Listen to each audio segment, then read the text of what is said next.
জুলাইয়ের গণঅভ্যুত্থানে ক্ষমতাচ্যুত হওয়ার পর নিষিদ্ধ আওয়ামী লীগের ভবিষ্যৎ অংশগ্রহণ নিয়ে বিভক্ত জনমত। প্রথম আলোর সাম্প্রতিক জাতীয় জরিপে এসেছে নানা মত। তবে ছবি একটাই, বেশিরভাগ মানুষ চাইলেও আওয়ামী লীগের জয়ের সম্ভাবনা খুব কম দেখছেন তারা।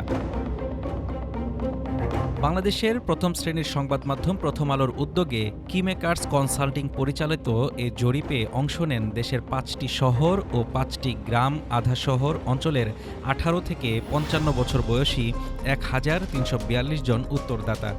জরিপের ফলাফলে উঠে আসে ২৭.৮% বলেছেন বিনা শর্তে আওয়ামী লীগকে নির্বাচনে অংশ নিতে দেওয়া উচিত। ২৬% মনে করেন শাস্তি ও সংস্কারের পর তারা অংশ নিতে পারে। ১৪.৮% মতে আনুষ্ঠানিক ক্ষমা চাইলে সুযোগ দেওয়া যেতে পারে।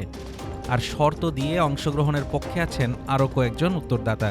সব হিসেব মিলিয়ে দেখা যায় শর্তহীন বা শর্তযুক্ত অবস্থায় ৬৯.২% মানুষ আওয়ামী লীগকে ভোটে দেখার পক্ষে।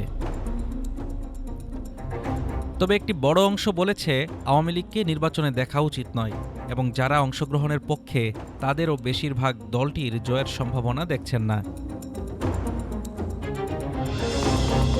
কোন দল সবচেয়ে বেশি আসন পাবে এ প্রশ্নে ৬৫.৯% জানিয়েছে বিএনপি। ২৫.৯% মনে করেন জামায়াতে ইসলামী এগিয়ে থাকবে।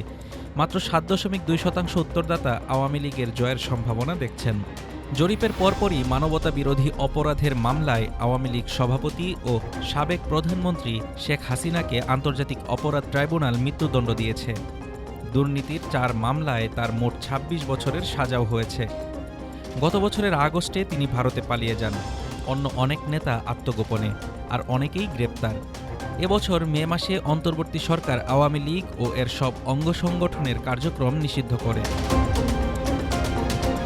জরিপ বলছে মানুষ নির্বাচনে আওয়ামী লীগকে দেখার মতো মানসিকভাবে প্রস্তুত হলেও দলটির রাজনৈতিক ভবিষ্যৎ স্পষ্ট নয়। চলমান মামলার রায় ও নিষেধাজ্ঞার প্রেক্ষাপটে দলের ভোট রাজনীতিতে ফিরে আসার পথ কতটা সহজ, তাই এখন বড় প্রশ্ন। Desk report, Dhaka today.